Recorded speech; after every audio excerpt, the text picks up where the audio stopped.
Assalamualaikum warahmatullahi wabarakatuh. Madayaw, ug maayong adlaw kaninyong tanan. Magandang araw sa inyo lahat. Ang impeachment complaint na inendorso ng akbayan ay isang papel na walang kalakip na kahit anong ebidensyang magpapatunay sa mga paratang na isinasaad dito. Hindi na ito bago. Matatandaan na ang impeachment laban sa akin ay naging sagot nila sa aking pag-alis sa gabinete. Isang hakbang na isinagawa dahil hindi na maipaliwanag ng Pangulo ang patuloy na pagkalugmok ng bayan sa kahirapan dulot ng kanyang kapabayaan at bisyo. Noong 19th Congress, binuksan pa nila ang isang Investigation in Aid of Legislation, hindi upang lumikha ng batas, kundi upang magsagawa ng isang malinaw na fishing expedition para sa planadong impeachment laban sa akin. Paulit-ulit nilang ibinandera ang isyung Mary Grace Piatos bilang umano'y bahid ng katiwalian. Kahit na sa kabila ng lahat ng investigasyon ay wala silang naipakitang kahit isang direktang paglabag sa paggamit ng confidential funds. Sumunod na dito ang bentahan ng mga pirma para sa impeachment at ang mga tinaguriang for later release projects na ipinangako umano sa ilang miyembro ng Kamara upang itulang ang impeachment laban sa akin. Mga pangyayaring mismong inamin na ng ilang mambabatas sa kanilang mga naging pahayag. Mga kababayan, walang kredibilidad ang akbayan upang mag-endorso o magsumite ng impeachment complaint.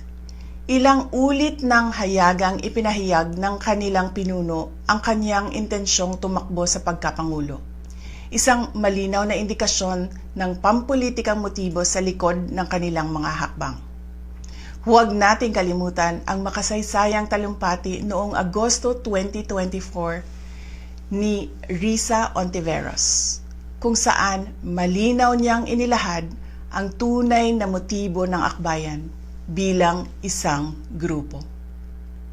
At habang ang anak niya ay may kapangyarihan pa, hindi magiging madali ang ating laban. While VP Sara is in power, the threat of a full-blown Duterte comeback is still a very real and present danger. For one, they are supported by one major superpower, China. Kaya malinaw na lahat ng ito ay isang uri ng harassment at pang-aabuso sa proseso ng impeachment ng grupong akbayan. Hindi malinaw kung ano ang ipinaglalaban nila para sa kaayusan ng bayan, pero napakalinaw ng kanilang pamumulitika at pagpapahirap sa usaping diplomasya ng ating bansa.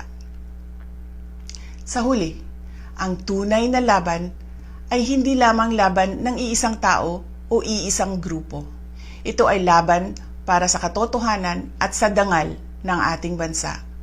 Naway magsilbi itong paalala sa ating lahat na ang kapangyarihan ng impeachment ay hindi dapat ginagawang sandata ng politika, kundi isang banal na proseso para sa hustisya at pananagutan. Sapagkat kapag nanaig ang abuso, ang tunay na talunan ay ang sambayanang Pilipino. Syukran.